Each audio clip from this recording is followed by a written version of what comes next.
Hey guys, this is Matesight, and this is going to be a Dragonair Silent Gods video. So, some big news in Dragonair is we have maintenance coming 2 days from the date of this recording, and we got a little bit of information.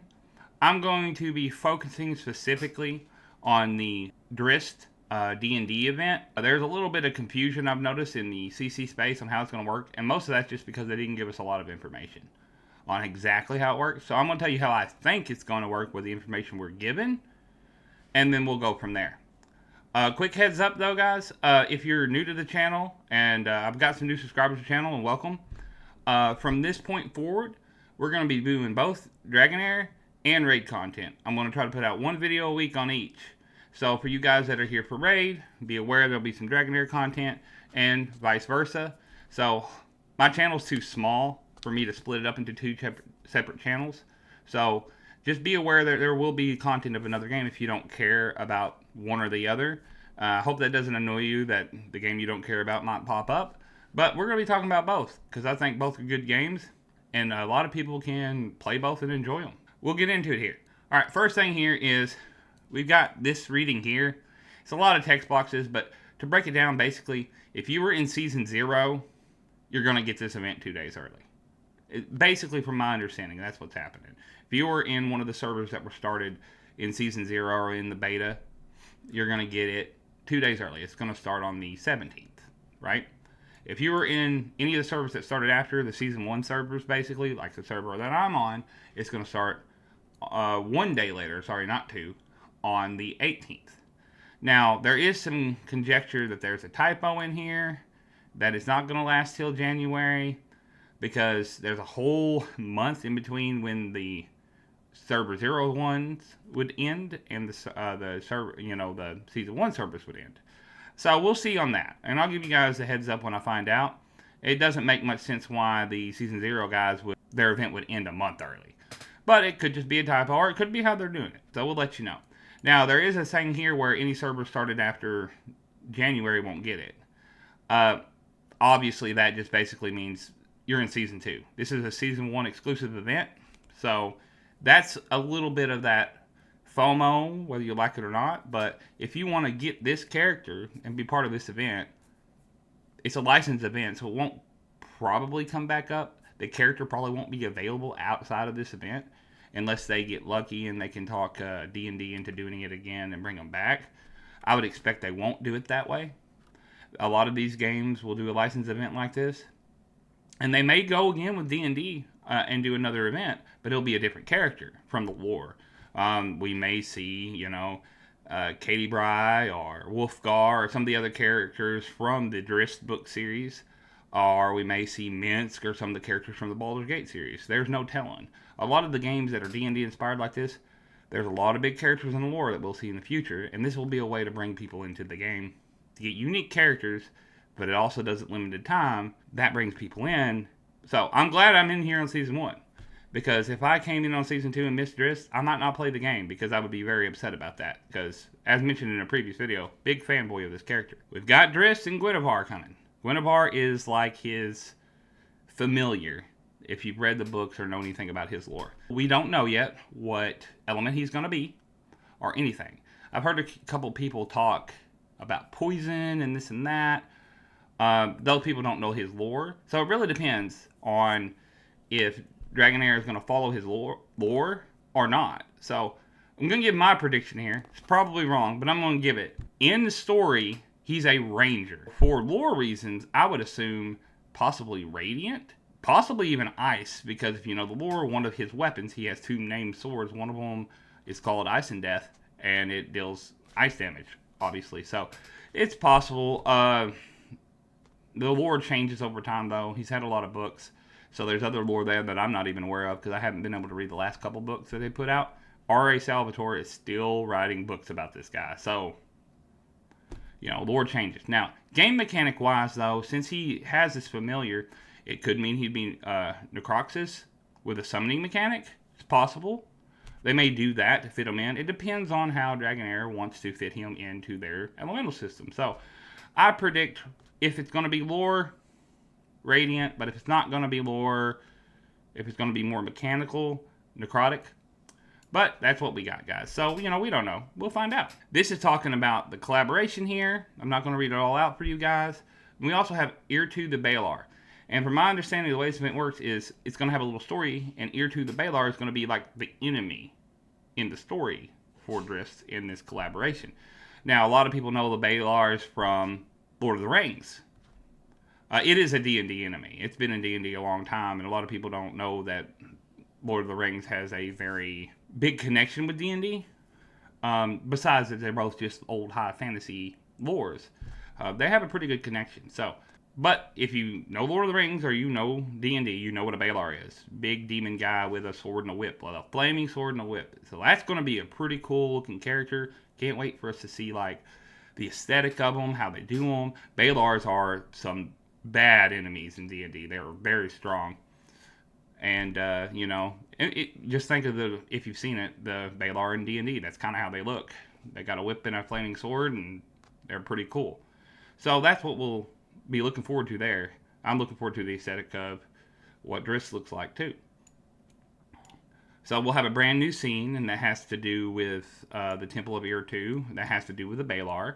So they're adding content on top with just the character. It's not just, hey, here's the character. They're adding content. That's pretty cool. It'll give us another boss to fight. And if I'm understanding this right, the Balar might be obtainable too. So we'll see. Let's get down to what I feel like is the most important thing, and the thing that seems to be a little misunderstood, mostly because they're not giving us information. They're going to do one of their summoning events for this, right? It's going to be called a Planeswalker summoning. Basically, there will only be one legendary in that pool, and that will be Drizzt. And there'll be some epics as well. It also says there'll be a certain probability, and this is a key word, of acquiring the hero token Hunter's Blades via Planeswalker summoning. This is important because I've heard a couple people read this and then just kind of miss what it's saying. You can also acquire him by collecting Hunter's Blades. This is the way I understand this, and we're going to go over here to the summon page so I can show you. So when you summon, right, they do summoning events. Like you have your Heliolite summon for Udior right now, where you summon so many Heliolite dice, you get Shadow Amethyst, which they have it on exchange for the Shadow Recast event, to where you can get Udior, right? Then they have the Celestial summons, where you pick one, and it basically gives you an extra chance. Every time you summon a legendary that's not that one, the chances of getting that legendary increases. Here's what I think is going to happen. There's going to, right here, be the Planeswalker summoning event, right? So you have to be clicked on that and going through that event for this to be.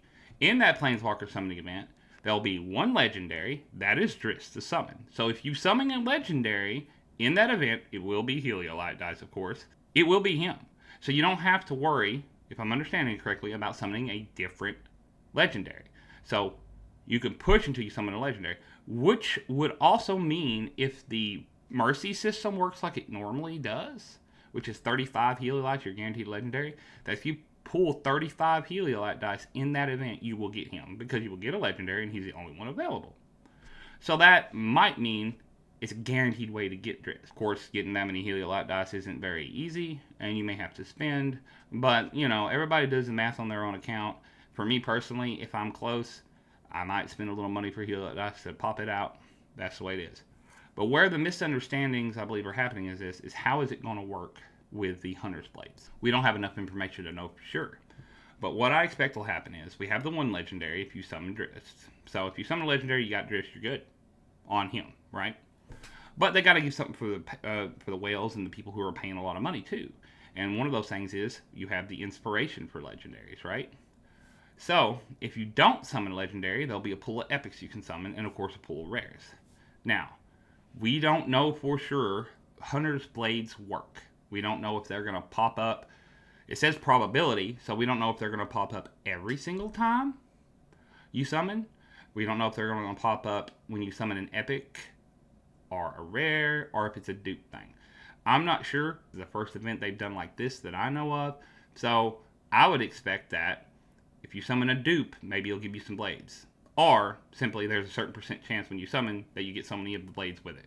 The way these blades work, in my understanding, is they can be used to get inspiration for Drizzt, or if you get enough, you can summon Drizzt. He's not going to be easily to get free to play.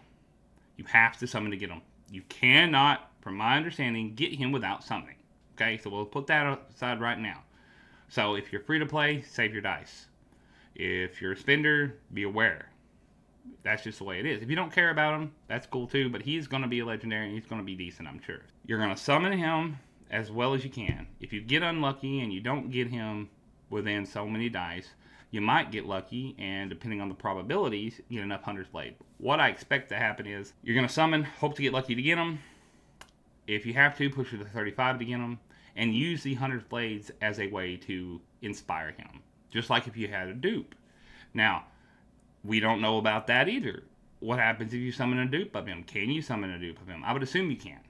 I'd assume that for free-to-play and low spenders, they're just going to be pushing to get him. Hope to get lucky and get him with the least amount of Heliolite dice possible.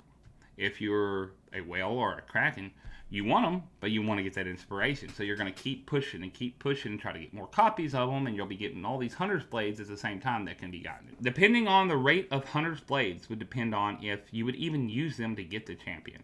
35 is the mercy, right? And if they keep that with this event, then would you be able to get enough Hunter's Blades before you get 35 summons to get them? It's a questionable thing. It might be a chance. That is going to be one of the biggest things. So they haven't given us any information on how many Hunter's Blades. It says probability, so we don't know if they're going to show up every time, or only when you summon dupe epics, or only when you summon dupe rares. So what we have there is a little bit of information that as soon as we get it, I'll let you guys know, to see if it's even viable to say summon 10, 20 Heliolites, not get them, get unlucky, but would you have enough blades to just go ahead and grab them instead of having to do 15 more Heliolite dice? That's important for the free-to-play or low spender, right? Because right now I can probably pop out about 14 to 15 Heliolite dice. By the time the event's live, I should be able to do 15, right? So I do 15 with no money spent, and I don't get them. Would I have any possibility of having enough 100 blades to just go ahead and grab them? And as a low spender, just say, okay, I've got them, right? Or would I have to say, oh no, there's no way I'm going to have enough blades. I'm going to have to open the credit card or the wallet or push to get 10 to 20 more Heliolite dice to get that mercy to get them. That's the question we have, guys. But I wanted to go over this because we don't have enough information, but there's also been some misunderstandings with what information we have. And no shade on anybody. I could be wrong and they could be right, because it could be an interpretation thing. But from my understanding, from what I read, we're looking at a summoning event where you summon, you're hoping to get lucky and get them early. If you don't, as long as they have the mercy system in here, and I don't see any reason why they wouldn't keep that, you get them guaranteed. And then you have these blades that, depending on their probability, may let you get them early or let you inspire them.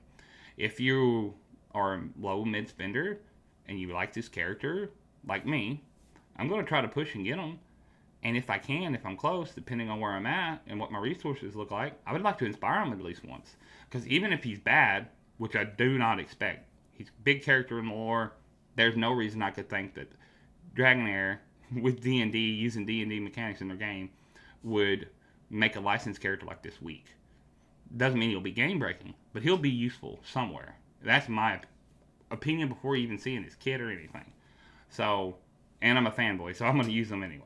So I'd love to have him, and I'd really love to be able to inspire him a couple times. So, we'll see how that goes, guys. Now, I'm going to go back and go over the last couple things in the update, just to give you guys the information. But I wanted to make sure to kind of clear up that part of it. You know, a couple misunderstandings there. Of course, you can read this if you like. If you like reading a lot of blocky text. But it gives a little information about the story with Drizzt, like how the collaboration adventure will work. Like we were talking about, it's going to have a whole new area. And it's going to have the Balar as an enemy, and it's going to be like Drizzt is going to invite you to embark on an adventure to come with him. So you're going to get to play with Drizzt in the story, just like you do in a lot of stories games. A lot of big legendaries you meet throughout the story, and you play along them, and maybe they'll be there on auto as an ally with you in a couple battles, stuff like that. So if you like lore and you like story, that's cool. Get you a little lore. That's nice. Then they're adding something else, Demon Hunt. And I don't know if that's going to be really connected with the Drizzt in any way, or if that's just something else completely. And it may just be something else completely, and that's cool. But it's going to be one challenge stage will be unlocked each day. It'll be a daily thing. You get a challenge stage and you beat the challenge. And you'll have different bonus penalties applied to each challenge stage. And you do this to get this Argent Emerald dice. Basically, there are certain parts in the game where you'll roll a dice. There's the one above your head sometimes, but when you talk to certain NPCs, you'll roll a dice, and when you like use the blessings, you'll roll a d4. And I basically think this is just it changes the dice from the regular one to a different one. That's a cool little aesthetic, cosmetic. Probably won't even notice much. And it looks like the token shop will have a D4 version of that available here. It does say here to make sure the Hunter's Blades are all redeemed before a certain time because they won't be usable anymore after that. From my understanding, the only place to use them is to either use them to get Drizzt if you don't have them, or to use them to inspire them. And that means there's probably, if you get caught at a certain number, you can't even use them. So be aware of that, guys, ahead of time. There'll be a daily challenge against the Balar. So it's going to be a lot like the World Bosses that out right now for the Shadow Recast event. And so, yeah, again, you'll probably want to complete this adventure as quickly as possible so that you can get the most amount of hits on him to get extra rewards. Sounds pretty cool.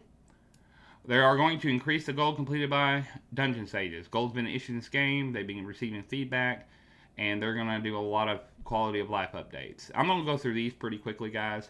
Other content creators have talked about them. They know more about them than I do, but hey, let's talk about them. They're important for people who are already playing the game. The rotation battles. I just got to this spot, but you'll be fighting enemies in certain areas with one team. And, at this point, you probably at least got two teams just for the domains. And then, boom, you end up in a 3v3 battle where you expect to have three teams. I don't have three teams yet. Working on it. So they're down into two teams because they expect players, because they understand that players at this level will have two teams because of the domains, right? Most likely, most players will have a fire poison team because they give you so many people for that right off. And they'll probably have either an ice necrotic team or a lightning radiant team to do the fire domain to get their main team up, right? So they'll have two teams. Well, here they want you to have three teams. So they're basically changing those three team ones down to two teams. So if you're like me and you're at that spot, you might just wait a couple days and it'll be easier for you to complete because I only have two teams, not three teams. So I hit it, put three teams in, beat the first two, and couldn't beat the third one because I don't really have a third team. So that's an option. Yes, eventually you want to have three teams. Eventually you want to have six teams because of the way this game's set up. But it depends on where you're at in the game. And you also got to remember that people that are starting in servers that are new, and people don't always start on those servers on day one. So people are behind. So this makes it easier. That's feedback. So Dragon Air is taking feedback, and they are changing things to make the game balance. It's still a new game. And that I have a lot of faith in that because this game's already as good as it is, in my opinion. If they're taking feedback from people and moving stuff, this is going to be great. So, heads up on that, guys. They adjusted the difficulty of those rotation battles. They optimized them. So, it's a lot about those rotation battles. So, if you're not there yet, don't worry about it. When you get there, they'll be a little easier. For people that are there, some people have already beat them, But they're adjusting the game to make it fit better what is expected of the average person. Because a lot of people that played in Season 0 had an up leg. I had more champions, stuff like that. So they're going to be doing this balancing for a while. Because you can't balance a game on elite players only, and you can't balance it, on average players only. So they're trying to balance it more so people don't get stuck and frustrated. Here's a big one. Right now, if you get a dupe legendary, you can't do this with epics or rares. You can do inspiration, is what it's called. Basically gives them special abilities and stats. And you got to do that with legendaries because if they just gave you some kind of materials like they do with epics and rares, people wouldn't want to pull dupe legendaries. Pulling dupe legendary would be horrible, and it would make people not want to pull, and it would make people not want to, play the game. So it's more for whales and krakens. But that's just the way gacha games work, guys. Krakens are going to pull 5 of whatever hero and inspire them up, and now they can continue. They don't get abilities after 5, but they're letting you go ahead and inspire them more than 5 and up their base stats. How far that goes, I don't know, but it's also got information about a special mount that the top 150 travelers on the ranking tables get. It gives people a reason to kind of push that. It's not all whales and krakens in the top 50 either. So it is an attainable thing for free-to-play and mid-spenders, at least right now, and it depends on the server you start on, too. That's something for people to push for. I don't know if the mount's going to make you move fast or not, but it's a cool aesthetic thing, so it's there. There's other stuff in here if you're interested in reading it. Other people have gone over it, too, if you're interested in hearing their take on the information. But me, mostly, I'm interested in the event. The other stuff is cool, and depending on where you are in the game is important, but I think most people are interested in this event. So I'm excited. Anybody else on Season 1 servers, we'll call them, we got 6 days. For them guys from the Season 0 servers, they're going to get it at least a day early, if I read that right. Depending on which server you're on, 5 to 6 days, we're going to have it. I'm excited. I hope you guys are. That's going to be it for this video. If you like this content and you want to keep seeing more, please smack that like button. If you want to talk about anything with this guy or anything you think I misunderstood about the update and the events for him, please leave a comment and discuss it. Thanks guys a lot, and I'll see you in the next video.